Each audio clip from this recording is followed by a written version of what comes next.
So welcome back to Ghost Girl Diaries channel.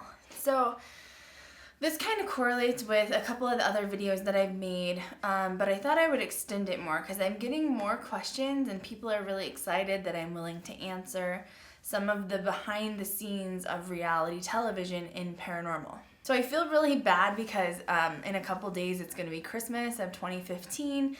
So I feel like I'm going to end up being the Scrooge of your Christmas. So here goes.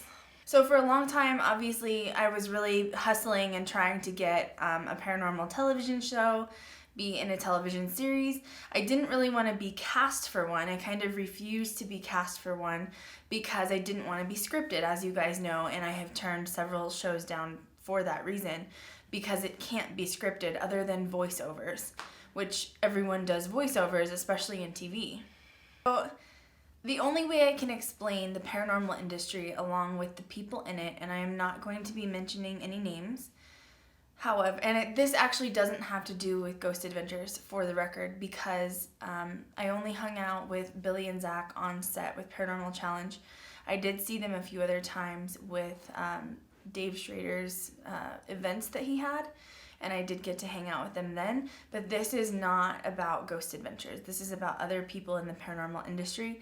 Some have had shows, some have not, some are background, some are more well known, but they all sort of act the same in a sense of it's a dog-eat-dog industry. It's a small industry. It's a small community across the United States, across the world. Not everyone's into ghost hunting, not everyone's into paranormal. However, the people that are trying to become famous off of it don't like collaborating with other people because they're afraid they will take away their fame. So, for example, let's say there's a famous psychic, and no, I'm not talking about Chip Coffey, and let's just play a game, and let's say there's a famous psychic, and he wants to make a television series. He will not correlate with me because he is afraid to share the profit or share the spotlight. He would prefer to get his own show, and then I get my own show. So no, we're not going to collaborate. We're going to stay distant from each other, and we're not going to merge together as like a community. It's really strange. I can't explain to you why people in the paranormal industry are that way. There's a lot of strange people in the industry, and I'm sure some of you have ran across them. There's other super fascinating people. I haven't met him directly, but I know John Tenney is extremely intelligent, and he has some fascinating things and ideologies that he believes in, and I think he's more on the scientific side. So with that being said, you're going to get some sort of groupies along with the famous people of paranormal. There's fans and then there's groupies, and there used to be a particular group of females. I don't know any of their names, but I would see them at all of the paranormal events, and they're always kind of constantly stalking out wherever the famous television series members are, wherever they're filming. And they attracted this name for their group because they sleep with as many paranormal famous people as they can. And they have the title of para-horrors. So that's actually a real term that the paranormal community has made for these females that are trying to sleep with all of the male investigators. Some of them have succeeded, some of them haven't because they're married, and I think some have actually cheated on their wives, but I'm not getting into specifics. There's a lot of drama that goes on behind the scenes, and I really believe that's why sometimes Zach has pulled out last minute with his group from going to events publicly, and I think that's because he doesn't like to be involved in the drama. Like I've told you guys before, Zach is very I wouldn't say antisocial. He just has social anxiety around people, especially people that he doesn't know. But once you've been involved with the paranormal community and the famous paranormal community, you realize there's another term that has been invented, and it is called paradrama. And paradrama is ridiculous. There's a lot of jealousy that goes on, and once again, that goes back to the dog-eat-dog world that we live in as a paranormal community. I have kind of excluded myself from it. I have actually lost paranormal friends because of the paranormal drama or paradrama. I am one of those people that does not buy into drama in general. I don't like to be surrounded by it anyways, but it can get really thick with the paranormal community, And that's just because of jealousy. And I tend to be quiet. I guess maybe I learned that from being on set with Zach and seeing how he interacts with fans. And I take kind of a back seat and I stay reserved. And some people take that as me being stuck up or me being a bitch, and that's actually not the case. That's just me trying to kind of spiritually protect myself from things going around your surrounding areas. Especially, I have done meet and greets with Paranormal Challenge and all that stuff back in 2011, 2012, and actually we even did an event last year with Ghost Girl Diaries, and you need to really be there to meet fans and interact with your fans, not cause drama within each other. And that's why I try to stay solo and back away from being involved with any of that. As Scroogey as it sounds, it's kind of a strange industry. There's some strange people that you will get. I am extremely skeptical of anyone that says they're a psychic or a demonologist or an exorcist. I have actually been studying demonology and exorcism, and it is extremely overwhelming. And I mean, I've probably been studying for a couple years, and there's no way I'm fluent in it whatsoever.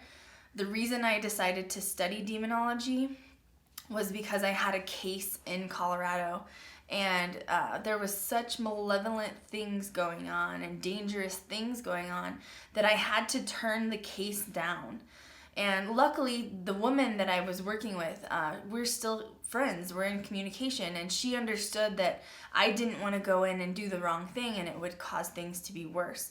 So that provoked me to, learn more about demonology so that I could never, I never wanted to go through that again. I never wanted to go through having to tell someone, no, I can't help you. And I think that she was very appreciative that I admitted that I couldn't do something. I would never want to go into a location and promise someone something that I couldn't fulfill. I do not ever promise to cross spirits over. I used to know a group that was actually on Paranormal Challenge, and one of the women could guarantee that she would cross people over. She wasn't even psychic. Once again, going back to me being a skeptic, I don't think that's fair. Obviously, we have proven there's interaction with the dead and the other side, and I don't think it's fair to promise a little girl that has been haunting this tree because she was killed there, say, I will be back in 6 weeks to help release you, and then you forget to go back, or you really don't know how to free someone of that kind of hell. And I think it's really unfair to make promises that can't be kept. So I find that I really frown upon people that claim they can cross things over. I don't believe you can cross things over. I think that maybe you could ask your spirit guide to help open up a light or something like that, but that's still not a guarantee that they're going to cross over. I'm not a psychic. I am an empath. I can feel the emotions of things, and I think that's also from when you've investigated for so long, it's like a revolving door, and it just keeps getting bigger and bigger. It never shuts. So I guess I kind of had empathic abilities previously, but the longer I keep going, the more sensitive I get.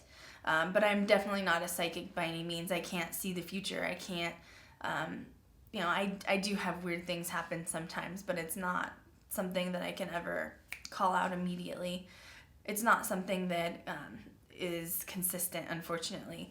So now with psychics, I don't know. I've had my good and bad psychics that I've seen, both famous and not famous, and some psychics are very legitimate, while others are not legitimate. And the one that I've ran into the most often is someone that's like 50% real and 50% full of shit. And that gets frustrating because I actually had this psychic that I talked to maybe a couple years ago, and he told me to give up all of my dreams as a ghost hunter, that I had ruined my life, that I had prolonged my journey, and it wasn't going to happen for another 4 or 5 years. And temporarily, I actually bought into it. I believed him until one day I snapped out of it, and I was like, I am in control of my destiny. I am in control of my journey. I'm not going to allow someone to tell me that I shouldn't live my life the way I want to because he claims to be psychic. I'm not saying I don't believe in psychics. I'm just saying that I'm very skeptical of someone that claims to be a psychic. I have worked with psychics on set. Probably one of my favorite is Chris Fleming. He is a genius, and I don't know if it was just him or maybe him with my energy kind of mixed together, but we brought a lot of stuff out when we were in Jerome together, and he was probably one of the most amazing celebrities that I've gotten to work with so far. Just keep in mind that if you're wanting to get into the paranormal industry, especially on a famous sort of level, it is a dog-eat-dog world, and people are not real. There's a lot of fake people, unfortunately, in the industry. And it's not working the same way it used to. Like I said, YouTube is the way to go to be seen, and you have to just start hustling on social media. That's the biggest thing, the biggest way to get noticed. So hopefully you guys enjoyed this video. Please subscribe and watch for me next week. Bye guys, and Merry Christmas.